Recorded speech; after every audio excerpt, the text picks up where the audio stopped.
Hey everyone. Today I have Gurprem Sagoo, the winner of the Customer Success Manager Excellence Award for EMEA 2022. And I'm excited to say we're going to interview him today to really figure out, first of all, who he is, what led him to this moment of winning this award, what differentiate an award-winning CSM from a customer success manager that's still figuring things out. And so, Gurprem, massive congratulations. Amazing. Thank you so much, Irit. Yeah, very, very wonderful to be here. All right, so stay tuned. We're going to learn everything about Gurprem and what makes a customer success win an award, no less an excellence award.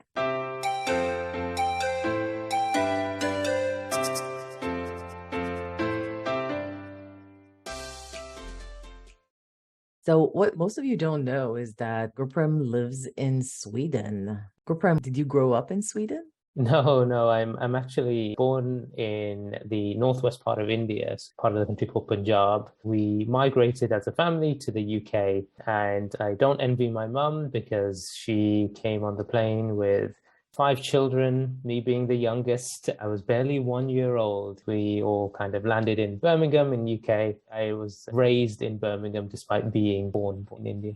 How was it like being raised in Birmingham? So yeah, I think we were raised in quite a multicultural environment anyway, with the area that we were in. Birmingham itself is very, very mixed and very diverse as well. So it was nice to have that as a safety net, I think, for my family as well, moving into a new country. Lots of kids at the same time, getting integrated, all that sort of stuff. And over time, I think it was very natural that we would, of course, start to really make it our second home. What is some of the things that you think growing up in your type of environment and your unique family story that led you to be an award-winning CSM? Can you pinpoint any moment, any specific things that were ingrained in you as a child?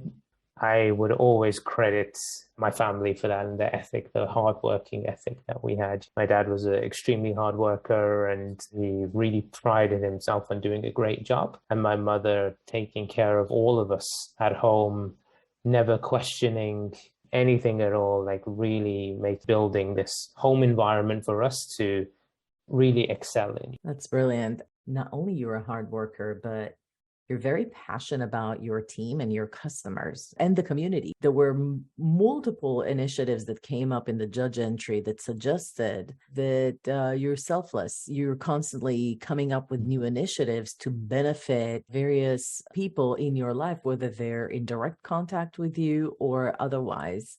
It's a really, I think, important part of working in general, especially, a lot of us working from home. Planhat is a remote first company as well. And it's really important, I think, that we build that relationship with each other, just like we do with our customers, where typically in this role, it brings in a lot of people who are helpers and problem solvers and people who just want the very best, I think, a lot of the time at our core.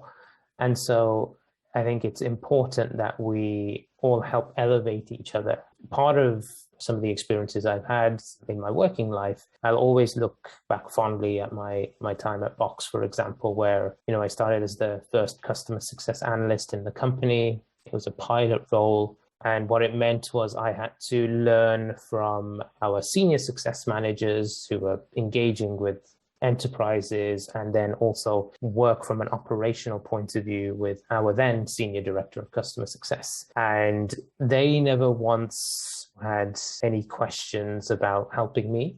They would train me, they would get me to shadow, they would give me opportunities, and it only felt right that they're doing this for my benefit. And if there's anything that I always like to do is to give that feeling back to people. I always like to say that I stand on the shoulders of giants, and it's exactly because of that. They put a lot of time in to train me on really complicated situations, because ultimately we're talking with other humans. Talking to humans is very complicated at times. And so it's really important that the lessons and skills that team gave me I was able to always give back wherever I could. So let's talk a little bit about your journey till you got the award. So clearly, you grew up in Buckingham. Then what did you go study at school, and how did you get your first customer success job? Was that like at a box? Yeah. The first customer success job was at Box, but when I was studying at university, I kind of gravitated towards mathematical economics. Very, very detailed degree because I wanted to be an investment banker. That was the intention, right? I was like, okay, this seems like a good way to go. I didn't go down that route because my qualifications weren't so good. And so what kind of happened is I started to work as my first job in a call center, an inbound call center, where I was helping basically first line support. Somebody wants access to their credit report. I would be first on the line to get them through security and get them accessing their credit information. And for somebody who was kind of rebounding off of that feeling of, oh, am I going to get a job? Like, how am I going to get it, like my first foothold in? And also at the time, being really afraid to answer the phone. And then all of a sudden, I'm in a situation where I don't have a choice. Like, the call is going to come in. I've got a 2.5-minute SLA. I need to do this. It was a really scary situation to be in. But it was one of those elements where operating in an uncomfortable position leads to a lot of growth. I credit that a lot as well to be like, hey, you got to make this work. Like, this is your job. Like, and from there, I kind of transitioned into more of a data analyst role when I moved back to Birmingham. That was a combination of this kind of support desk role as well as analyzing data. But there was always something to me that I felt was a little bit of a gap, which was, how do we make the data more impactful for our customers? We can present findings, we can present numbers and graphs, but we should be the experts and we should be providing that commentary on top. And that's when I started to look for roles, and I found this role at Box, which was the customer success analyst role, the first of its kind in the company, where I wanted to shadow those senior CSMs. They focus on the strategic conversations with the customers, and I would handle the tactical. And then at the same time, using my data analyst background to really get a good sense of how the business views customer success. And so I was, again, extremely privileged to learn how to do the role, but then also look at the KPIs we talk about all the time: net retention, gross retention, logo churn, and learn about how that's measured at a business level. What does the FP&A team do with that data? How do we make it work for us at a business level? And so I was able to really just be the sponge and just absorb through that process. I think it's really interesting because I think your background, not being your first role being customer success manager, really kind of honed you into what we think are as like the 4 core skill sets or profiles for CSM. The first one kind of gave you the ability to be multitasking and problem solver. And the second one is honed in on your data analyst skills and then becoming more of a domain expert and a trusted advisor. Did any point in your career were you trained on being able to do negotiation? Because I know in your entry, one of the things that were highlighted the first to us is how much you hit it out of the park in terms of upsell revenues. And I think that's where I credit the role at Planhat a lot for providing this concept around being a negotiator. That's my new operating in that kind of uncomfortable. We talk a lot about historically a CSM was making the customer happy, getting product adoption.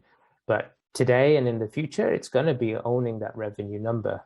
And at the moment, looking after the entire customer journey at Planhat, one of those elements is having to negotiate, having to talk about commercials, which is really scary because we have a great relationship with these people. Why do I want to rock the boat with commercial? But it's always rooted in us going back to, have I provided enough value and ROI to justify this? If I haven't, then it will be quite clear that I can't grow the revenue of this account. And it's going to be more often than not rooted in that. It's a very difficult process, I think, but it's important to reflect on for your own growth. Have I really done enough to justify the person I have a great relationship with to increase their budget spend on this solution? I want to highlight that We had multiple entries where folks came in and said, here's a great candidate to win your customer success excellence award for the best customer success manager category.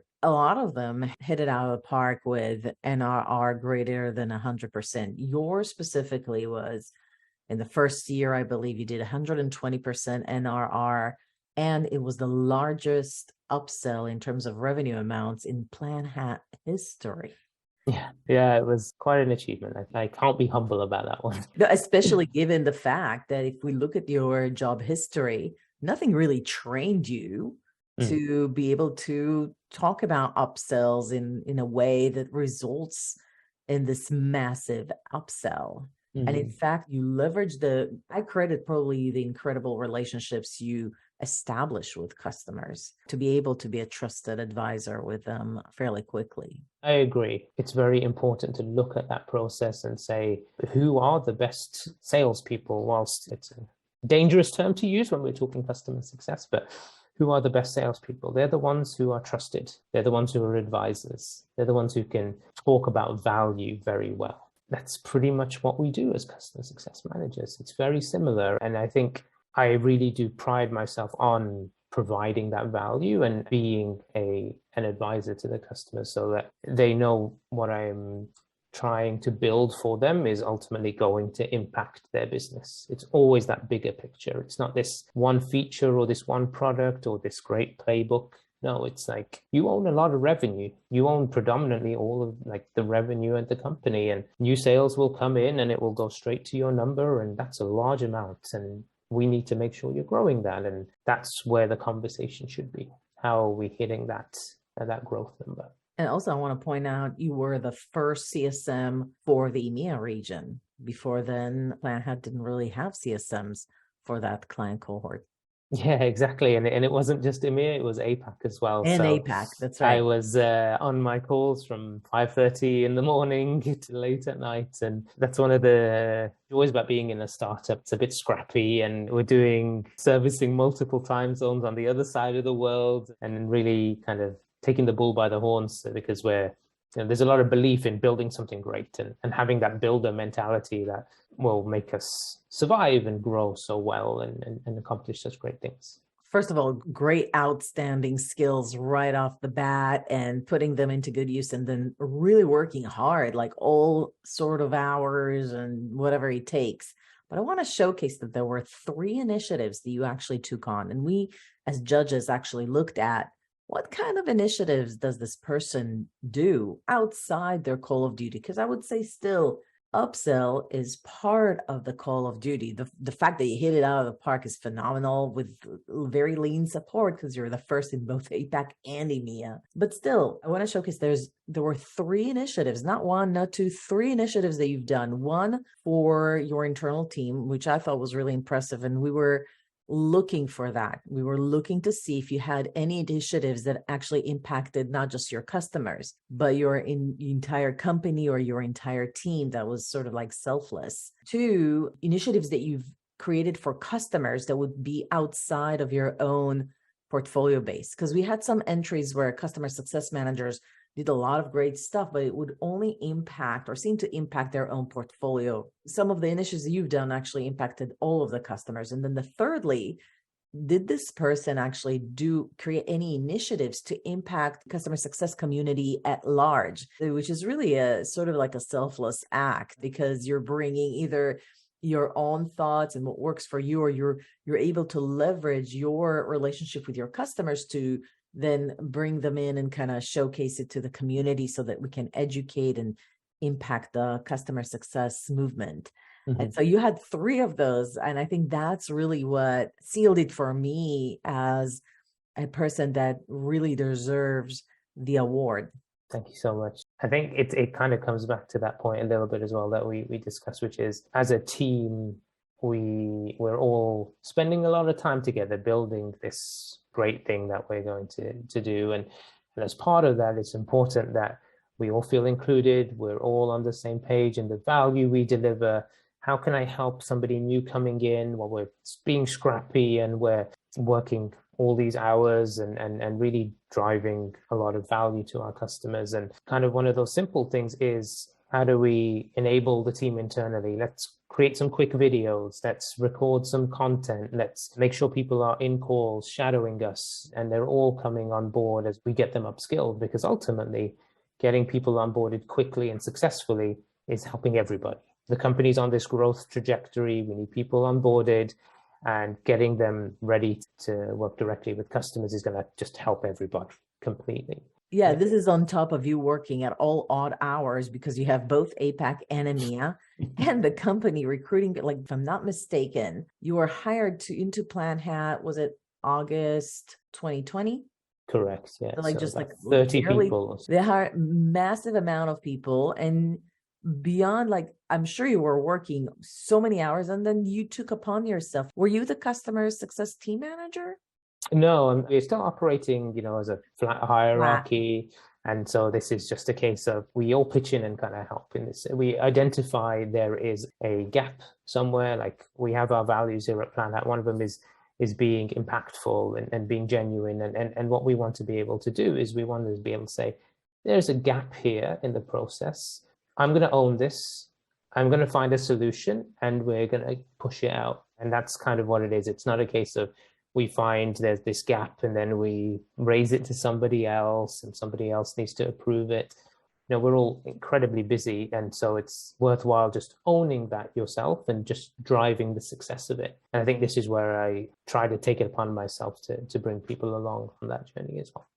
That's awesome. So you started to train almost every new employee that joined the team. You actually recorded content that they could use, not just to train themselves up, but also with customers, which is the second initiative that you've done. Yeah, exactly. So all of that content that is then recorded internally, we then try and make what we can to put it into our help center, for example. And so at the speed of growth of our product, we needed videos being created. We needed somebody just to talk through the new feature very quickly in some sort of bite-sized format. And so I would just try and get as many of these videos recorded as I could, time permitting, and then we would put them straight onto the help center. Some are there today, of course, as well, but we'll be getting much more professional voiceovers and people taking care of them soon. And so obviously, you're helping your teammates, new ones, and probably the old ones too. And then you're also creating content for customers. So that is an initiative that actually impacts well beyond your own portfolio. Was there anything else that you've done in terms of initiatives to help the team or customers throughout Planhat? I think a lot of elements that we want to really drive is not only from the video content side of things, but also as we're growing this product a lot, customers will start to use our solution in quite interesting ways. And so what we want to be able to do as part of that process to get our team up and running and also to inspire our customers is to share some of those use cases, right? Like, we have a great customer who's launching an amazing digital or tech touch strategy. How are they doing that? What can we consider as part of that process? And these customers have a great advocacy program. They're seeing it multiply their new business revenue because they're using it. Have we thought about this? And so we can use these elements to really take the theoretical into the practical. And that's what we want to do with that. So trying to cross-functionally get as much of those stories going as possible, I think is really critical as part of the business growing as well. One of the things that was denoted in your judge entry specifically was the fact that you were able to get a lot of use cases and success stories from your customers. In fact, one of them actually quoted you as someone that, because you helped, I'll read it. The team is innovative and the platform is evolving in a very impressive way. But after every meeting we have together, we say that we should start using it even more. And in the long run, we know that this will improve our company tremendously. I mean, what a great compliment for you and your skills as a CSM, for them not only to understand how they can use the product more, but the impact it's going to have on their company. And then not only do you get these compliments, but you're actually, with your ability to create these kind of relationship, say, hey, can we put you on as a success case for our company, and you're getting them to get these quotes and showcase them on your website. And I think that's another thing that was talked about in your entry as something that was impacting the entire company, in fact.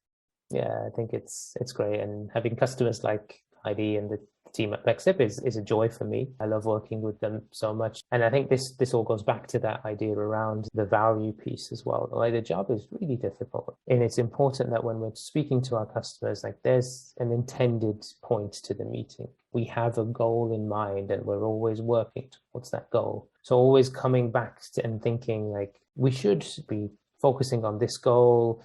Maybe something else comes up, then it's up to us to challenge our customers. We have to say no sometimes. We have to, have I don't want to say argumentative discussion, but a discussion about why maybe what they're thinking is incorrect and they need to slightly change their approach here. But I think all of that will start to build a very strong relationship with them. As we said, they've purchased our solution. We're working to really make them successful, and we want to push them forward in that direction. And so it really does come back to, like, what value are we delivering? Are we on track with it? Can we consistently remind them of that value so they're seeing things are happening? Again, very, very grateful for our customers leaving such amazing feedback for us. Tell me about your initiative to getting as many of your customers as possible being showcased on your website, because that was actually something that was noted as something that you do very, very well. How do you talk to customers about and how many of your customers actually ended up in your portfolio, ended up being featured under that customers tab? I don't know off the top of my head, unfortunately, on the number side of things. But I think when it comes to how we speak about advocacy, I recently did a webinar on how we create advocates for true customer advocates. And the idea is we ask a lot of our customers, they're putting a lot of faith into us and purchasing our solution. And they've come to us for a reason, and we want to try and resolve that. And always comes back to we having a defined goal, a defined use case that we're working on, providing value by implementing it, getting them to think differently, growing as an organization. And then it's right for us to potentially ask. And maybe right is the wrong word, but it's better then for us to ask. How do you ask them? Do you email them? Do you ask them in a meeting? Do you wait for a QBR? Do you wait for a win moment? I think it's really good to do it off of the back of a win, do it off of the back of delivery. I think business review settings, I think they serve a different purpose. I think these are more organically kind of brought up. I think great to have in your regular meeting. We're providing value, and then we can approach that topic. Yeah. It's often just a casual mention to say, hey, like, would you consider doing this? How do you feel about doing this? And it's also scary as a question as it could be. You'll get a response you'll see the reaction face to face, and then you'll also know, okay, I've got stuff to work on here. Obviously, yeah, that's true. I sometimes do that with my customers, and so if they don't take the action to put a review somewhere out there, I know that, well, okay, you still have some work to do here. Yeah, exactly. and I think that's the main element here. It's asking over email is fine once they've agreed to it, but I think it should be asked during a call, quite casually. When you're in a business review setting, you have different stakeholders in the room. Is it the right time to ask? Dependent on the relationship you have with the senior stakeholders, I would say, but it's always best to ask when you can see the reaction. That's awesome. Hey, listen, no wonder you won an award. You have such a high emotional intelligence. Okay, so the last thing I want to talk about is that initiative you had for the customer success community. I would say this was one of the number one things that we looked for as we were deciding who should be deserving to win this category. So tell me about that initiative. Yeah, absolutely. So I run a webinar series at Planhat called the CSM Corner. And how it came about was a conversation that I was having with our marketing team to kind of identify there's a bit of a gap I see in the market. We have a lot of amazing webinars and podcasts that are aimed at thought leaders. So lots and lots that are for thought leaders. And every conference that I have the pleasure of going to, or any intro to customer success I see, the first thing they always talk about is the growth of customer success managers. And that kind of must mean there's a lot of new people getting into this Right. role and this industry. So that's when I kind of thought to myself, well, what exists in the market today where we are trying to get the best CSMs in the world to tell and to talk about their experience with others. And whilst we intended for it to be aimed only at CSMs, what we found is we're getting lots of leaders, directors, VPs, CCOs sign up for the recording because they're getting their teams to watch these, to think about these topics around upselling or stakeholder mapping and reducing churn and advocacy, the ones that we've done so far, and really getting a sense of what do the best people, principal CSMs, senior CSMs, what do they do, team leads, how do they navigate these topics? And so it was all about filling that gap in the market and starting to think about really encouraging people to bring the new CSMs along on this journey. I think for me, it's that story around me being a customer success analyst, trying to figure it all out and having people help me. And now all of a sudden, I've got this great opportunity to do it in a much wider setting as well. So that was the premise and the foundation of the CSM Corner. I think that's really cool because normally people would think that because you work for a customer success software, obviously the marketing team would come up with that idea to say, hey, what a great lead gen machine. We could just do this series. But no, actually, you came up with it. You, who already is busy with a ton of customers all over APAC and EMEA, working all odd hours, training your colleagues, contributing content. It's not like that you're not busy. And yet you come up with this initiative on your own and say, I got you. Let me do this. I'm very grateful that the team has grown quite a lot now. And, we have an amazing team in APAC, so I don't have to work those hours, which is fantastic. But it's great. And this is, I think, one of those elements where also being surrounded by people who are also just as hungry and driven, I think it's very natural that it just becomes part of like your brain just starts to go and you start to think in these interesting ways and these ideas start to generate. And that's what we wanted to root this webinar in, and especially making it 30 minutes. I think that was a really key part of this. If I think how many back-to-back meetings do I sit in, have really tough days, can we make this 30 minutes so somebody can just jump in, see it, or see the recording very quickly within a team meeting?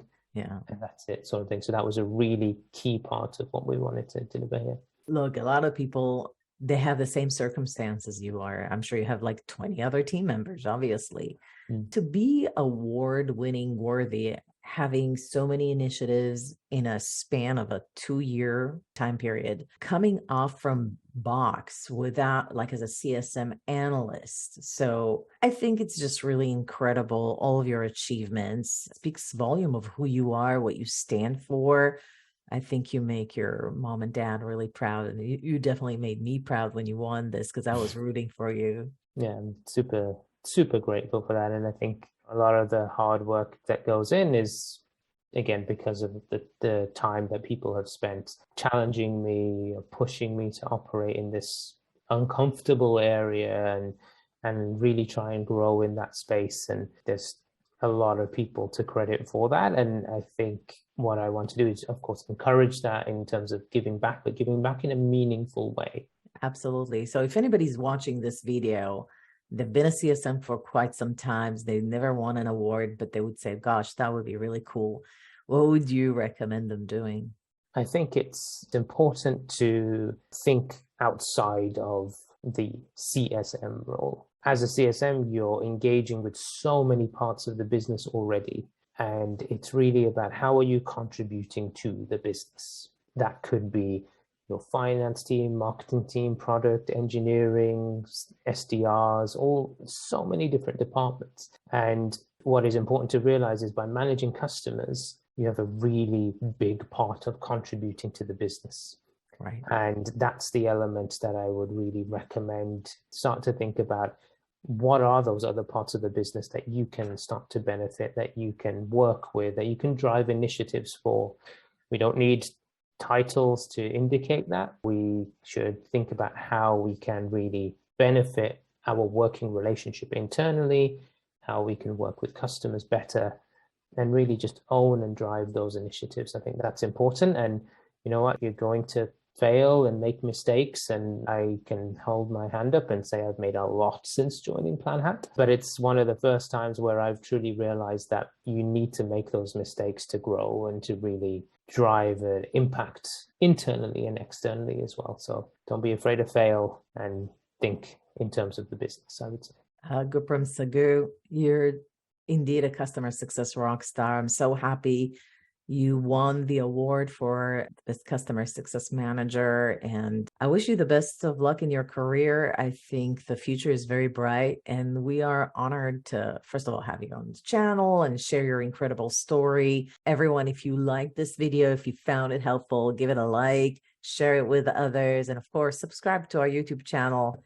It always helps our channel a lot when we know that people want to tune in for the next episode. And I'll see you at the next episode. This is Irit signing off.